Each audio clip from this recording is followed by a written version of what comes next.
I should be able to work this thing out. I used to have a job that involved a lot of buttons, so it's really strange to be here because I feel like all my worlds are colliding, you know. Church family, my family, the Lockleys, who are my family as well, friends, neighbours, so I thank you. And some of you have travelled a long way through roadworks and bushfires. My sister Elise, Dad and Barb, 9 hours I think yesterday, and you've got to turn around tomorrow and do it all again. So I thank you. And I especially thank you, Dad and Barb, for coming. I gave Dad every reason not to for my own emotional self-preservation, I suppose, because, you know, some of what I'm going to say may be hard for him and for a lot of you to hear. But that doesn't mean I'm not going to say it. I'm up for the challenge. A couple of disclaimers. I'm going to move quickly at times. I do have a lot to share. As you know, there's that saying about less is more. Well, with me, more is more, and then more again. I may be emotional. I don't want you to feel uncomfortable. I wouldn't be here if I didn't want to do it. And as Lyndon said, we're all family. There's nothing to worry about. So thank you, Lyndon, for that encouragement. I know also we have people here of different faith communities, people here who perhaps don't belong to a faith community. So if I do say anything that's a little strange or make some sweeping statements about faith, feel free to talk to us about it later or talk to one of the pastors. We'd be really happy to answer your questions. But today really isn't about explaining all that we believe and why. Thank you, Sean, and my assistant, Damien, is going to just give me some cocoa water, some electrolytes.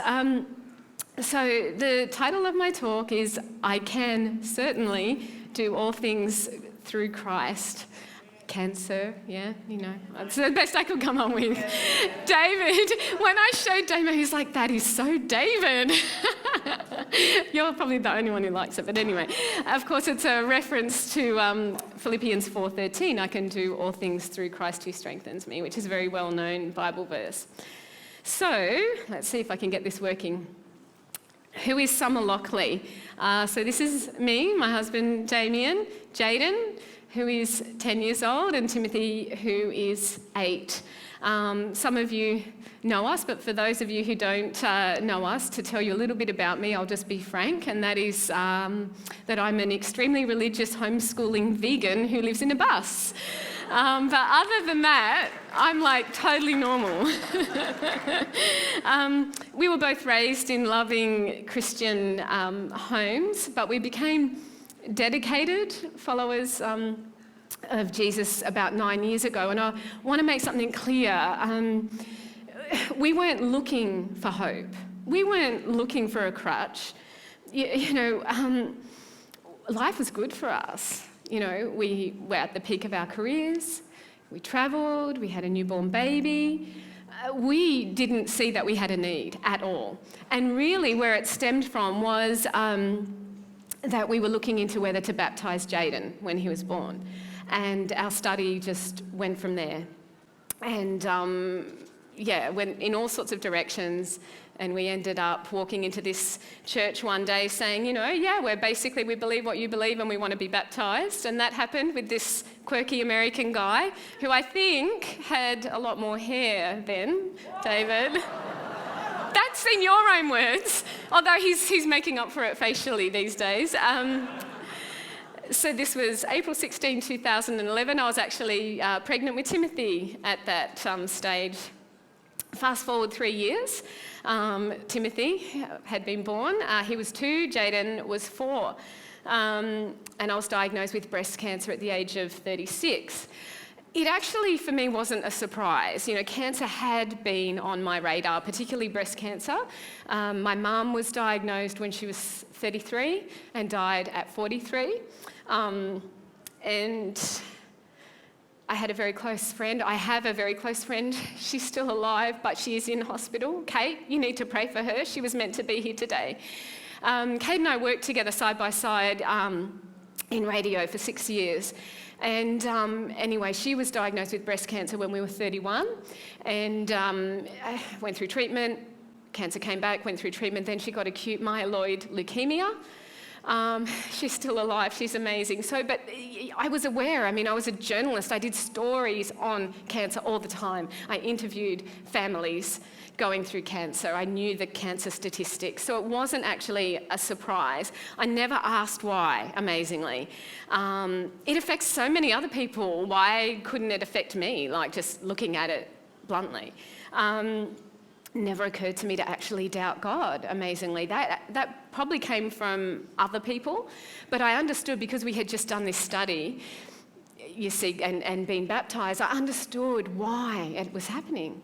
In a sense, it was a confirmation of what we had learned and believed. Didn't make it any easier, but this is a topic definitely that deserves your attention at some point in your life, and that is, why is there suffering? Where does evil come from? But as I said, that's not what I'm here to talk about today.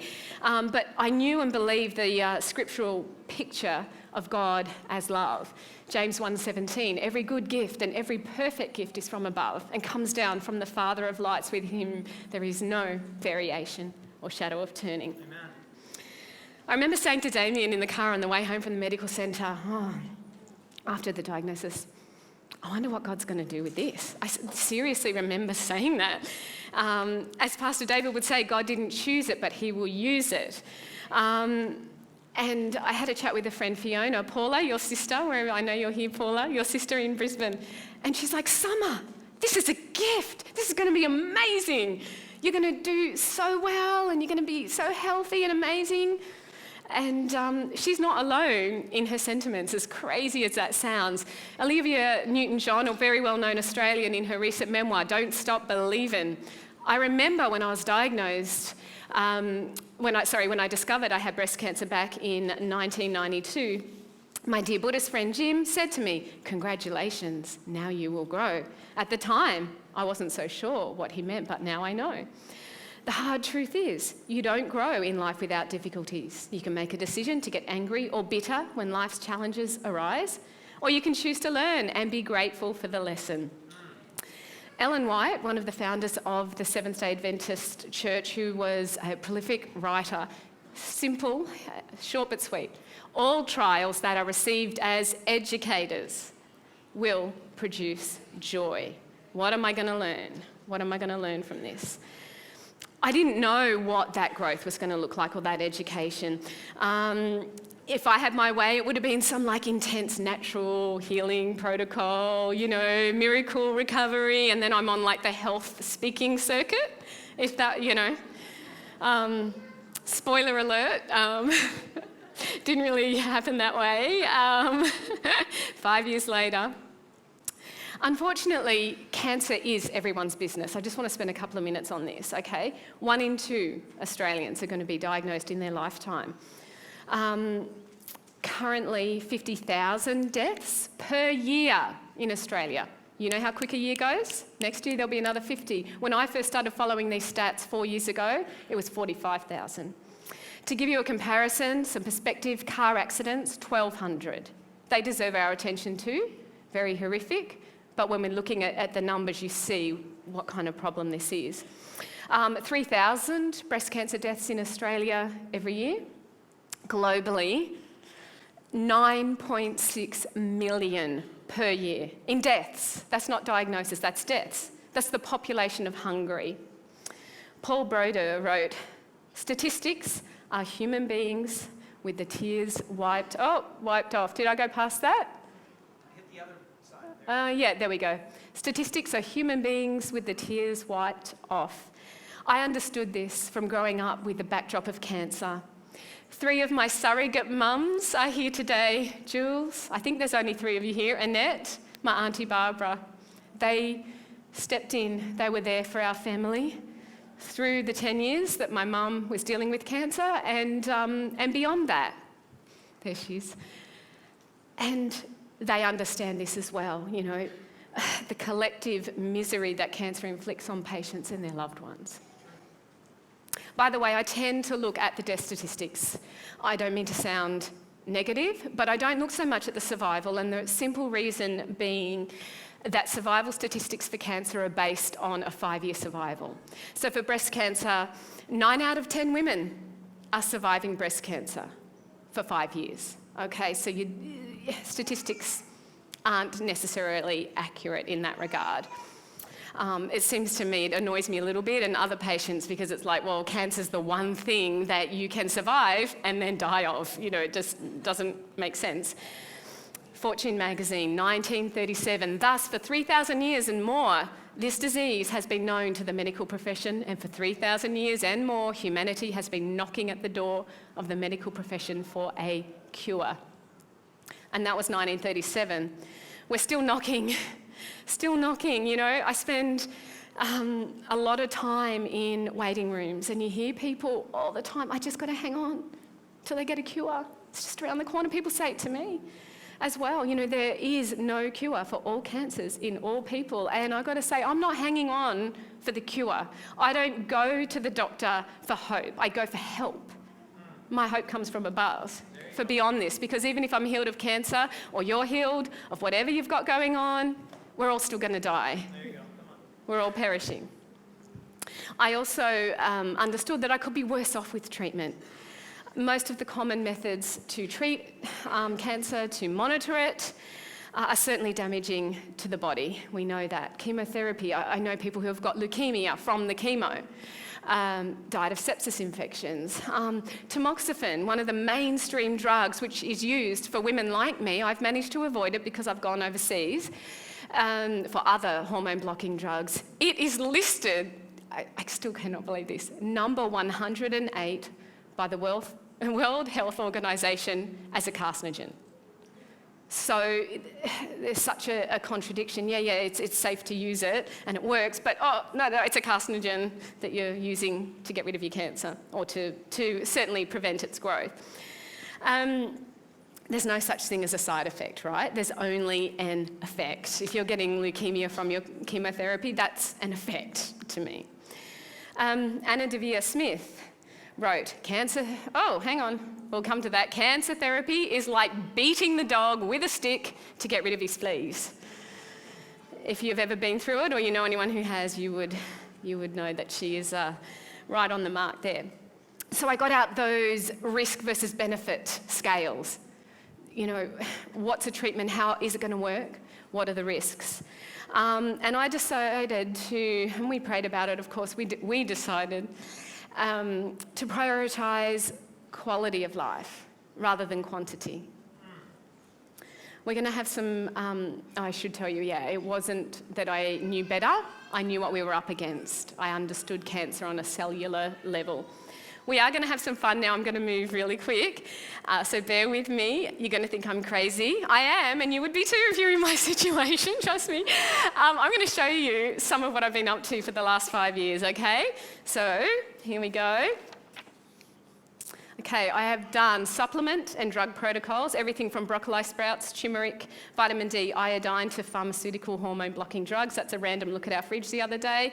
Hundreds of injections and IVs, mostly immune boosting, immunotherapy. This one is vitamin C and selenium. Certainly some pharmaceutical drugs as well to directly target the cancer. Raw food diet, ketogenic diet, alkaline diet. Smoothies, water fast, juice fast. I've made so much juice, my boys call me Juice One. Like I'm the one of juice. There's no other of the juice. I'm Juice One, seriously. I have done tonics, teas, Essiac, graviola, turmeric milk before it was popular. I was onto it. Suppositories and enemas. Why? Because for some things, the posterior is superior. This is my enema setup at one of the places that I stay. You get creative, hanging the enema kit on the lamp. I hope that my hosts never see this picture. They'll be like, what is she doing in our home? local hypothermia, which is essentially a gentler version of radiation because cancer cells are sensitive to heat, hence the treatment with radiation. I have also done full body hypothermia, and that's to invoke an immune system response through fever. It's by far the most grueling thing I've ever done. I look like I'm giving birth there. Infrared saunas, steam rooms, hot and cold showers, detox foot spas, bicarb soda body wraps. This one, electromagnetic and frequency treatments aimed at disrupting the metabolism of the cell, which included wearing this fashionable vest complete with wires and battery pack, sonophotodynamic therapy, which makes you sensitive to the sun. So to go and have my photo taken in front of flowers, Ferris wheels, and pagan structures, I had to dress like that and cover myself up completely. I did blood ozone drips, and that is basically to oxygenate the blood. I've done concentrated oxygen, liquid oxygen, hyperbaric oxygen. I've inhaled medications through a nebulizer. I've used some stuff I can't tell you about other than that I have a guy in Nimbin. I have worn poultices, applied creams and essential oils to be drawn in by the cancer, and I've applied salves to draw the cancer out. I've done lymphatic drainage massage, lymphatic exercises, especially rebounding, by far the best exercise to get your lymph moving. Vibration platforms, lots of walking and time in nature. That's me in Austria earlier this year. This year I have had a few surgeries. All that goes with that, the medications, the drains, the wound care, and I've had some low-dose spot radiation. I've had treatment in Australia, Germany and Japan. All of this closely monitored. Ultrasounds, mammograms, MRI, CT scans, PET CTs, bone scans and bone density scans, biopsies, countless blood and urine tests. I mean, looking back, it's almost been too easy, right? So, have I been successful? Well, according to Sir Winston Churchill, yes, success is the ability to go from one failure to another with no loss of enthusiasm.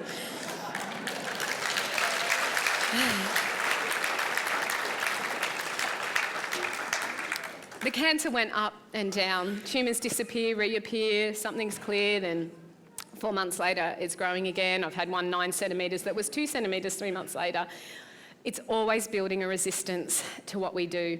That's why oncologist Siddhartha Mukherjee calls it the emperor of all maladies. That's the name of his book. If you're interested in cancer, I highly recommend it. So I had to change my view of success. Success isn't an earthly success.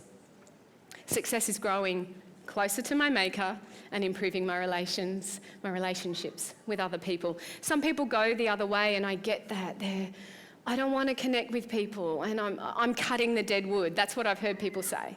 And I get that, because sometimes you're just in this, self-preservation mode. I'm kind of the opposite. I'm like, oh, you're not dead wood, you're amazing, come and be in my little cancer group. And so I have collected a wide cancer community around the world. People get put in touch with me, and we're a high-risk group. It's kind of like being in the skydiving club, except you lose more. And seriously, the last year, it feels like I'm going to be turning out the lights. I'll just pack up when you're all gone, will I? It's been tough. As exhausting, though, as that all sounds, what I've just shared with you, the hardest, the protocol is easy. Anyone can follow a list of supplements and diet, really, diet protocols. The hardest part is up here. Emma Jane, who has just reached her 5-year cancerversary, wrote a column for ABC News recently. I weep through every procedure, suffer crippling scanxiety while waiting for results, and am in a permanent version of the plane crash brace position in anticipation of more bad news. Brace. I relate to it. I get it. Interesting. The root word of worry is wogen, which is to strangle, to choke. Anyone who's suffered anxiety, you'll know what I mean. You're always analysing every pain. You're self-diagnosing. This is my doctor in Germany. On this day, we were waiting for results of a brain scan. So, of course, I just take a photo because that's what you do when you... He was concerned about metastases coming from the Latin metastasis, beyond stillness, because that's what cancer does. From that primary tumour, beyond stillness, it travels through the body. So we were concerned about that. I was in the brace position. He gets off the phone. Lockley, Summer, your brain is unremarkable. And I was like, is that my MRI or my HSC? I'm like, unremarkable brain, that's been my worst diagnosis yet.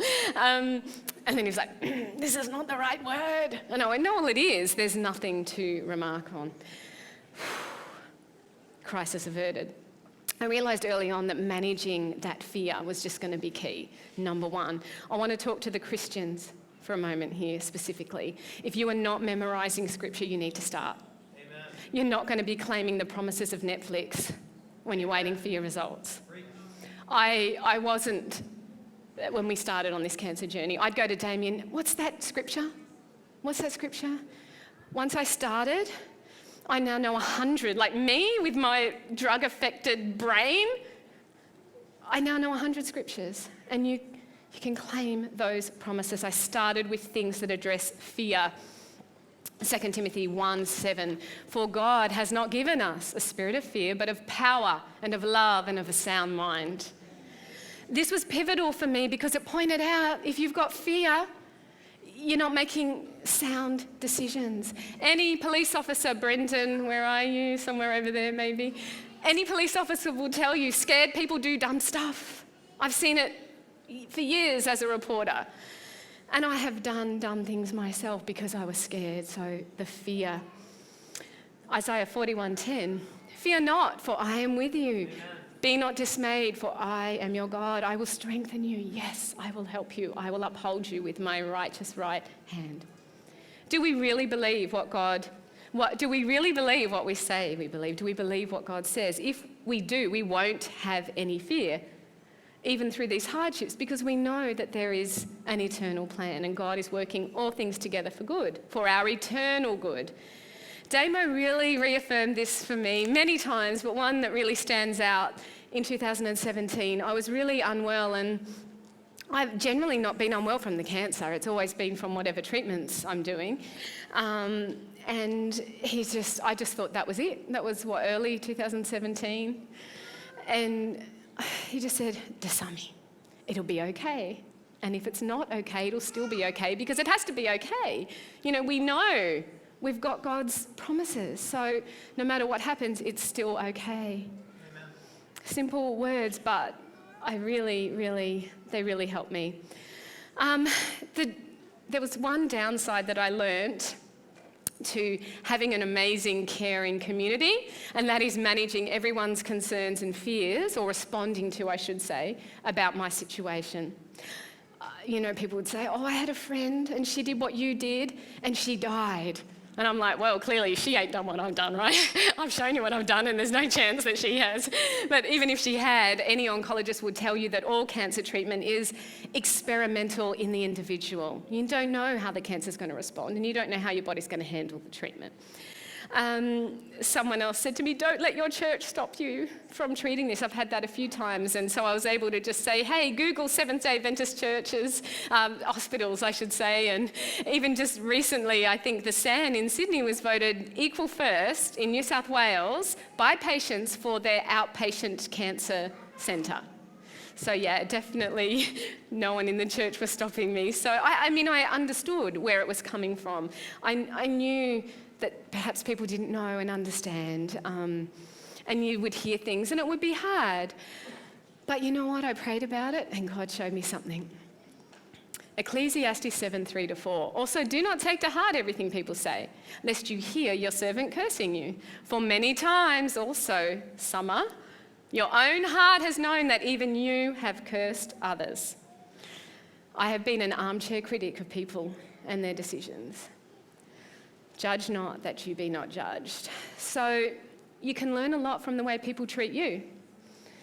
if you're willing to analyse yourself. So I learnt to forgive, to let it go. I can't carry it. I know they're cliches, but it works. And there is a flip side to having a caring, invested, proactive community. And I want to share a little bit of that with you. When I was diagnosed, Paula, you took this photo, thank you. We had a perfect storm of a situation in that we had a bus project we were building. Timmy, you look so cute there. And it was going over budget. And we had allowed for that, but then Damien's work dried up. It had never dried up. We had a challenging health and sleep situation with the boys. I was exhausted, and then the cancer came. We could have handled one thing or maybe two, but not all of that. We needed help, and I'm excited to share some of the help that God brought. And I am going to mention some names, and I don't mean to glorify anyone in particular. It's just a little snapshot. I could just mention just about everyone here. But I saw how God works in your life, and he brings you help that you don't even know you need. He goes ahead of you. Jill, who was up here with Harlan. Jill, when I was diagnosed, Jill and Cole invited us to live with them out in the valley, in that place that Harlan talked about, paradise. And she cooked for me and my whole family for 5 months. 2 meals a day, juices. She cared for the boys. She read to me, massaged me, prayed for me. Philippians 2:3-4, let nothing be done through selfish ambition or conceit, but in lowliness of mind let each esteem others better than himself. Let each of you look out not only for his own interests, but also for the interests of others. It was perfect timing at the start of this journey because Jill showed me how to walk with God moment by moment. One day we were going to cook, and I'm in the kitchen with her, and I look away, look back, and she's gone. I'm over the counter. Oh, she's praying. Oh, okay, are we praying? I thought we were cooking. And she was like, I am. I'm just asking God for the recipe. And I was like, okay, yeah. Jill, really, when you stay with Jill, you get sore knees, and it's amazing. By the end of that time, I felt amazing. My skin was glowing, my hair. I think I saw you, David, and David's like, that cancer looks so great on you. And I was like, only you can pull that off. And poor Jill was exhausted and unwell because she had just given so much. I have a habit of doing that to people, you know. Carl Tafe, many of you would know him, preaches here pretty regularly. Carl fasted and prayed for 1 week for me. He didn't eat for a week. And he's a teacher. He would stop the class every half hour. We've got to pray for Summer. Got to pray for Summer. And a few years later, some teenage boys came and said, oh, you're Summer Lockley. Oh, we were praying for you with Mr. Tafe. That was, you know, so Carl, you have impressed those boys. Amen. And the week after this fast, I saw Ashka, his wife. She's Polish, and she's, darling, you look fabulous. But my husband is a skeleton. I'm like, Auntie, I call her Auntie, you're amazing. She's a funny lady. If you don't know her, you need to meet her.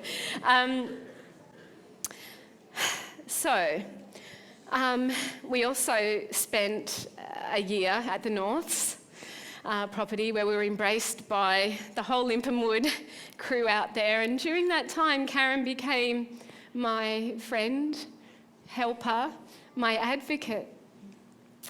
She was the driving force behind the fundraising for my first 2 trips to Germany for treatment. She arranged this Sunday for Summer. You know, I'd been hesitant to do a GoFundMe, and I'll admit it was because I didn't want the criticism. I just could not go through it. Why don't you just go and do a mastectomy? By the way, I have done that, and it grew back, and then I had another surgery, and it looks like it's grown back again. So this is years later. But I didn't want to open myself to that. But I didn't realise I didn't need a GoFundMe. I had a God fund me. Come on. Seriously, we didn't think that I would have 1 trip to Germany, did we, Damo? I've had 7 trips to Germany and 1 to Japan. You know, we have contributed as much as we can on our one income. We've used some super. We had some family inheritance come through. But a lot of this has been paid for by other people. You know, I know, it's amazing. Even I've got a trip planned in January. We weren't planning it, we were praying about it. Because right now, I don't know if I want to be away from my family for 4 weeks. Should I? And it's not practical taking them there in the middle of winter. Anyway, I got an email from another patient from the clinic in Germany checking in on me. And he just said, oh, okay, well, if this means you need another trip, we'd like to make a donation. And this is a significant donation. It's going to cover probably more than half of our total costs for my trip away. So, you know, we weren't planning or seeking these things. But clearly, I guess God wanted me there for some reason, even if it's not necessarily going to be an overall cure. Anyway, this is the food table, the massive fair held at the church. A big operation, as you can imagine. On the Thursday night before this happened, we were going to bed. 7 o'clock, we go to bed pretty early. And I looked out the window and there's Karen, David, after a big day at work, rigging up the trailer. Miller comes out with her pillow and a blanket. They're off to church. We're going to bed. They're driving stuff in here to set up. You know, and I said to Damien, who are these people?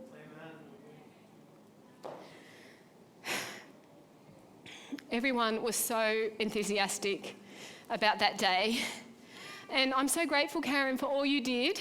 And not just then, that year, because, you know, if I remember correctly, you nearly had to pick me up off the driveway one day when it was all too much. And I know you'll know what that means to me because of what you've been through since.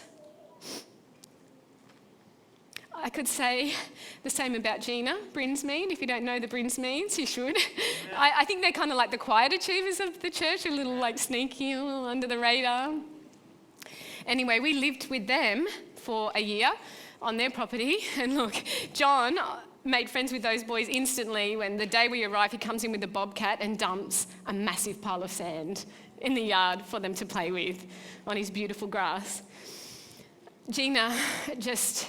You think she's like really gentle and she is strong. There were times where she just grabbed me and it was like, I'll hold you while it hurts, you know? I'll hold you. We barely knew them when we went there, and now we're like family. There's a saying that faith is a muscle. You know, you need to exercise it. Yeah. And it is so true. I didn't realise, you know, we were really slow to step out. I've got to tell you, the first doctor I spoke to about my diagnosis, before I knew I had the cancer, but I hadn't gone to get the treatment plan from the doctors here and what they were offering. And he was an Australian doctor.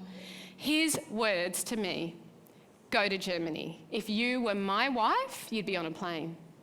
They'll support you. You can do all the treatments from here, but you can also have support. Now, I can't go to Germany. I didn't tell him this. I can't go to Germany. This is when I hung up. No way, I can't be away from the kids. We can't afford that. We were living in a caravan, a borrowed caravan on a friend's property at the time, waiting for our bus, weren't we?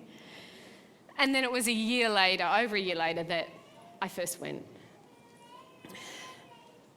God brings you the help from places that you don't expect.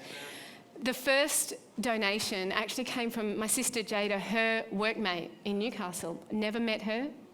She is a humble person of little means, and she gave so big, I couldn't believe it. And the second was a girl I grew up with in Nelson Bay. Hadn't seen her for 20 years. She said, I want to make sure you've got enough for your flights. I'm like, what?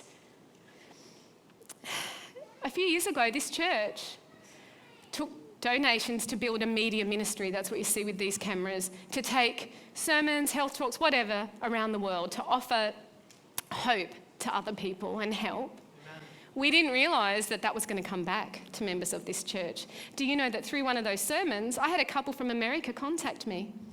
They said, Summer, we've known about you for a year, because they watched, David, you mentioned me, I think about the cancer is a gift thing or something. Okay. And anyway, they said, we've been praying for you for a year, and all we can do is pray, and we want to do more. Can we have your bank account details? They found me through Facebook. So it was only because of what you were doing here in sending things out around the world that then that help came, and we've become sort of friends, you know, virtual pen pals. I'm in no way boasting. Please don't think that. I guess I just want to demonstrate to you that a scripture tells us God is able to do exceedingly abundantly above all that we ask or think. And as I put on the church sign a few years back, God is greater than any problem you have. Amen. And that includes your pride, by the way. Pride was definitely a problem for us at the start. Accepting help. You know, we don't need help. We don't accept help. We're the helpers, aren't we? It was only when one lady said to me, Summer, you are robbing me of the blessing and joy of helping you if you do not accept this money. That's right. And I realised, God blesses on both sides of the exchange. So God, through you and many others, has sown seeds in us to do more for others. Even if there was a time where I was so overwhelmed with what was happening, with the generosity, that I said to the boys, let's pray today that God will connect us with someone who needs help. Because I just felt like we weren't doing anything. We're having so much done for us. And anyway, forgot about it. Busy day. We're at Tweed City. There was a big storm coming, 5 o'clock. Everyone's rushing around, pushing the trolley out. This lady makes a beeline for me. Excuse me, my bus has just gone. I've missed it. There's a storm coming. Will you drive me home? And I was like, when does that ever happen? Someone just come and ask you, will you drive me home? And I tell you what, parents, if you ever want your kids to be quiet in the car, pick up a stranger. It works every time. They're like celery in their faces, and they're like, this is weird, and this is amazing. And anyway, she said to me, you're in answer to prayer. And I'm like, no, I'm pretty sure you're an angel. But anyway, it was amazing. Anyway, so as I mentioned, much of my treatment has been in Germany at a clinic there, Clinic Marinus and Stein. It's not a hard place to spend time, as you can see.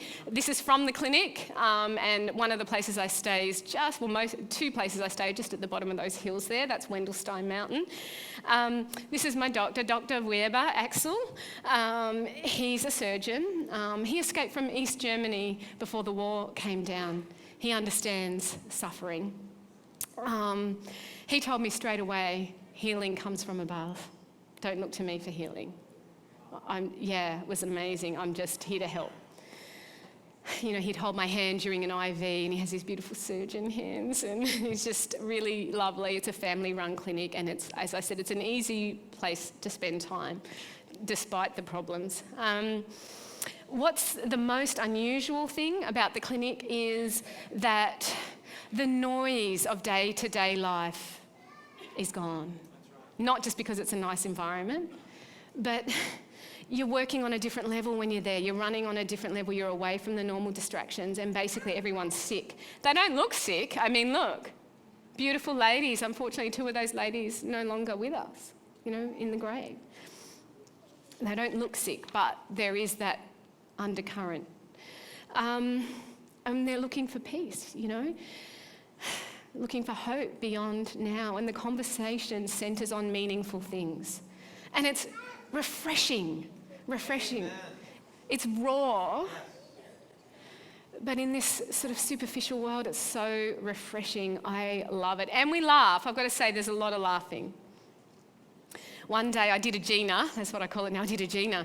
There was a lady, Daryl, who had arrived that day. She was full of fluid. Her tumours were blocking all the normal processes. Young mother of 4 had arrived. I didn't even know her, and I saw her on the stairs. I thought she was pregnant. A lot of us did. We're like, oh, that poor lady, cancer and pregnant. And anyway, she came down the stairs, and I just grabbed her because she was crying. I could see she'd had bad news. And I just prayed for her.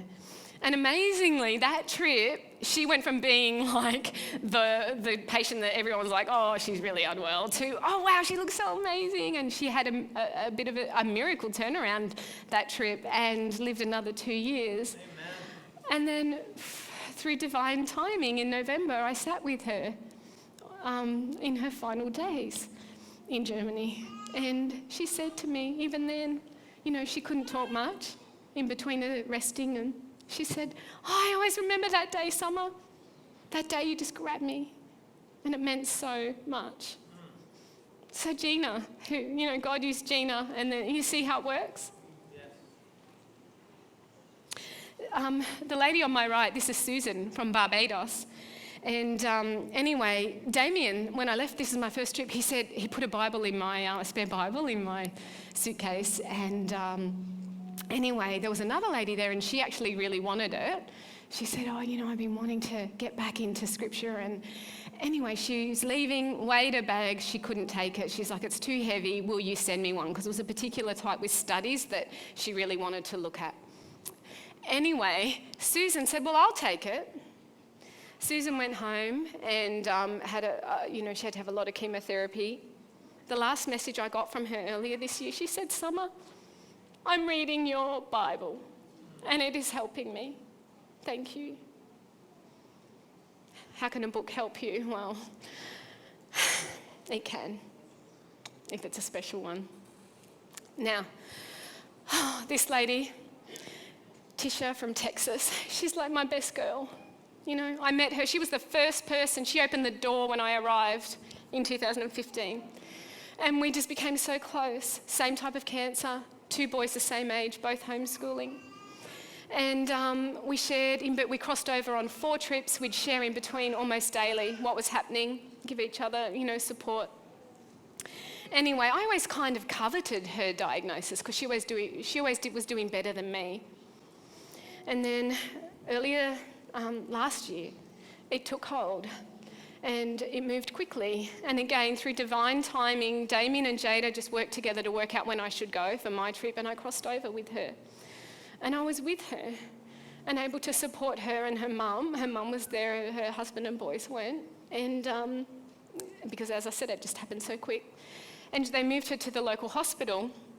And so I would have my treatment and then ride my bike, freezing cold, to the train station, jump on the train, and then walk half an hour to the hospital, and just to give her mum a break and just to be there. You know, I know why people avoid that stuff. I get it.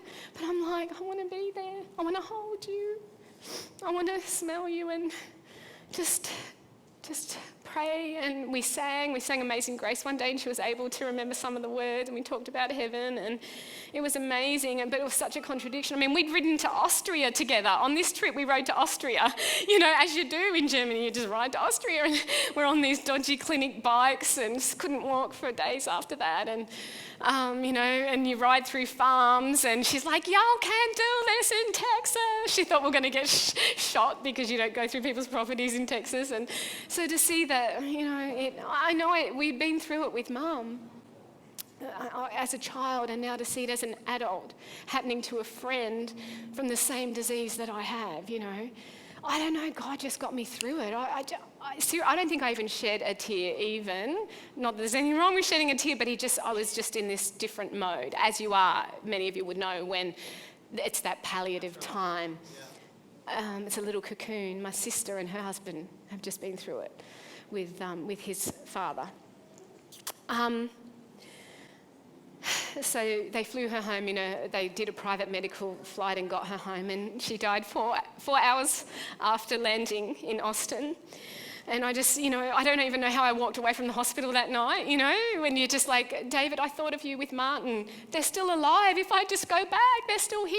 I can't, and you're just torn, even though you know what's going to happen. And I'm like, how can you have so many people in your life that you love? You lose one, and it's like you have lost everything. How can that be? To me, it's proof that we are more than just cells. Yes. We're not just blobs of nothing that came from nowhere and are going nowhere. How could I feel like that? The more I experience death, the more I experience love. It's incredible. At that time, the patients at the clinic, a lot of them were saying, Summer, you've got to take care of yourself. And I get that too. They were worried about me. I'm there for treatment, and then off I go. And Daryl, the other lady who I mentioned before, who I grabbed on the stairs, she was there at the clinic dying at the same time. So I was sort of going between them and having my treatments. And I just thought, no, I need to be there. I need to do this. Anyway, I was feeling exhausted at the end of that when they were flying Tisha home. And I said to Jada, I do feel I could have more treatment, but it is what it is. I got another email from a friend who knew what was happening. Oh, Summer, if you feel really exhausted and you need another week there, we want to pay for it. We'll just transfer, $6,000 US or something to the clinic. Done. One email. I'd messaged Jada that night, and when I checked my email in the morning, there was that email from them. Amazing. I didn't need to look after myself because God was looking after me. Yeah. We need to remember that. But this I say, he who sows sparingly will also reap sparingly, and he who sows bountifully will also reap bountifully. So let each one give as he purposes in his heart, not grudgingly or of necessity, for God loves a cheerful giver. And God is able to make all grace abound towards you, that you, always having all sufficiency in all things, may have an abundance for every good work. Amen. When we give our time and our energy and our resources cheerfully, God brings so much more. He does. Now, there's someone who has sown really bountifully in our life. I just want to say I've been blessed with 2 sisters. I may not have mum here. I've got lots of surrogate mums. I had trouble breaking up with a few boyfriends in the past because I love their mums so much. And when I married Damien, I got another wonderful mum. I have Elise and Jada, and Elise is just such a proactive, make it happen kind of person. She's integral. She's just a key person in her community. And I knew in a crisis, whatever I need, she'll make it happen. But she has a busy life and her own family. But Jada is in a different situation. Jew, as I call her. I'm Sue, she's Jew, and I'm like, loved you. every message, loved you. And she had the support of her husband, Pat. They are like our naming rights sponsors, seriously. If I had a stadium, their name would be on it. She has cared for our boys pretty much every trip that I've been away. I counted it up today, over 30 weeks. She has taken out of her life to be with Damien and the boys when I'm away. 30 weeks. She left her job in 2017 and said, Summer, I don't want to have any regrets. I just feel I should stop working. And Pat supported her in that. So now whenever we need her, and others, she's the auntie of aunties to my niece Hayley, my nephew Chad. She has just invested so much in them. And I just feel it comes from the Holy Spirit, because so many times she's come before I knew I needed her. She'd just, I just think I should come. No, I'm okay. No. Jumps in the car and arrives, 5 hours later. So, how are the boys? I get asked this a lot. We are moving towards the end, by the way. How am I going for time? Must be almost an hour now. Coming to the end. How are they? I get asked it a lot, as I said. How are they handling this? Well, look, we're completely open with them. They're here today listening to this. Kids are resilient. Don't forget that. We can learn a lot from them. When I'd be leaving for Germany one time, I remember Tim's going, he came in, I had the suitcase on the bed. Oh yeah, you're going today. And then as I'm driving out the driveway, I look back and he's swinging on the mango tree, They have a great way of balancing the sad things and the joy. And I speak to them about God being the bridge. Doesn't matter where mummy is or where you are. God's the bridge between us. He connects us.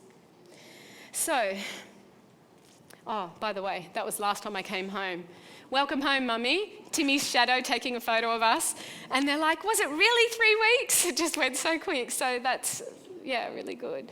I don't fear for their future, without me.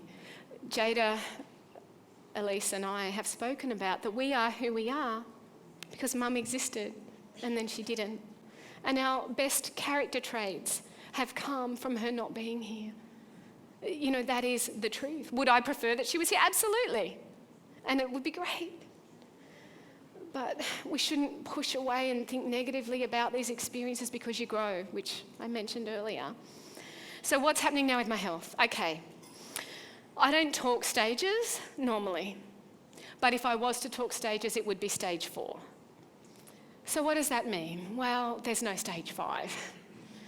Stage 4 is where the big finale plays out and everyone you've ever known walks across the stage, and people are clapping for their role in your life. It's that kind of thing, the big finale. How long that is, I don't know. I don't think about it. People ask me that, or if the doctor said no, and I don't ask them and they don't know. Amen. But anything is possible. My favourite shirt, heal cancer. He can. or he can heal cancer. This was given to me by Cassandra, also stage 4, an American lady at the clinic. I know people who have had miracle recoveries, for sure. I love the story of your friend David and Vi. Stage 4, does no treatment, goes hiking. She dies. When David told me this, I'm like, yeah, what happened? What happened? Oh, yeah, she died. Oh, great. 17 years later, in a car accident. Amazing. Anything is possible. People ask me, what are you going to do? What are you going to do? I know what they're saying, bucket list, skydive over Byron or... Seriously, I feel like saying, and I have to some, what are you going to do? Because you know what? You might not get the warning. I've got the warning. You don't. The first you might know of it is that car coming across the median strip. What are you going to do? You need to think about it. For me, the truth is, the more that's stripped away, the money that goes, the cars, the nice house or whatever, that's where the meaning is. There you go. Thank you. Holidays are nice, for sure. If we had the opportunity to have one, for sure. But really, the meaning is in the day-to-day, the reading with my boys. We have a simple little life. We go walking every evening as a family around our little community, and we look at everyone inside in front of their screens.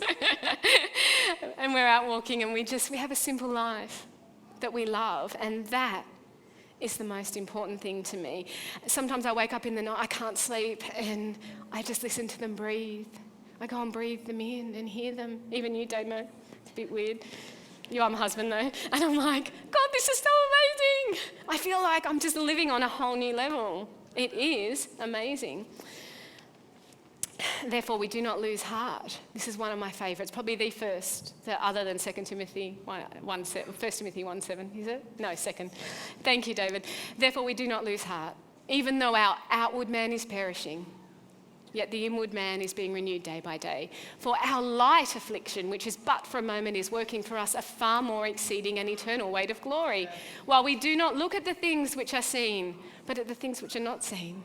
For the things which are seen are temporary, but the things which are not seen are eternal. Thank you, Jesus. I have not lost heart. My inward man is being renewed. My friend Kate, who couldn't be here today, who's in hospital, she said to me, Sam, no one knows how to live like the dying. Yes. I know what it feels like now.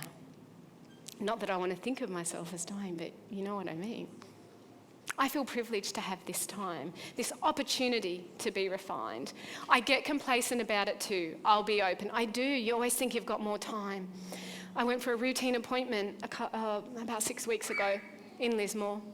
And they found I'd already had the scan. We thought it was okay. I knew then that the cancer had spread to my liver and my bones. But we were talking about other things, and then they picked up an anomaly. They said, Summer, you can't leave this hospital without an MRI of your spine and your brain. And they showed me. I've seen a lot of scans. I'm no professional, but I saw it on the screen. The bits lit up. And I went, no, not this quick. Brain, spinal cord, no. I had this MRI. I had to lay still for over an hour. My doctor came up 3 times. He said during this, he was so worried. He said, if we don't do something about this, if it's what we think it is, you will not be able to walk soon. This is only weeks ago. I'm laying there and I had this wrestle with God that I hadn't had before. And I was like, God, I know this didn't come from you, all of this. And I've handled it graciously, but you can stop this. Stop it now. Don't let it go any further. Don't let it go any further, please. It's too soon. I was getting my head around the liver and the bones, and now brain and no. Anyway, there was those spots that they were worried about were clear. Amen. I know that. I mean, it had been such a crisis. Damien had to finish work. They booked him accommodation, came up. We stayed the night in Lismore together.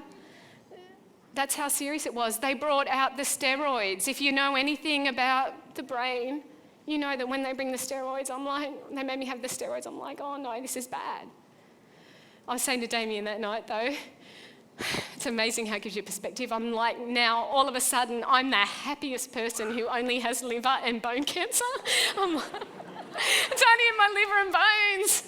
yes, winning. You know, it's such a sliding scale. You guys would hate to have my PET scans, right? But I know people who would love to have my PET scans.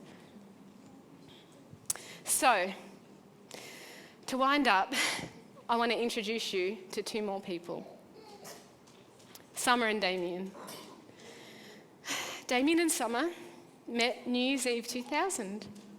You know, Millennium Bug and all that. I often joke that that was when all my IT problems were solved because I met Damien, so I didn't have to worry about that. This is them on their wedding day. Look how happy they are. Yeah, aren't they cute? They had no idea of the joys ahead, of the disappointments, the hurt.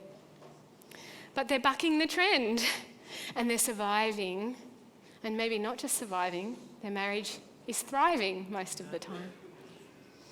Many marriages don't survive cancer.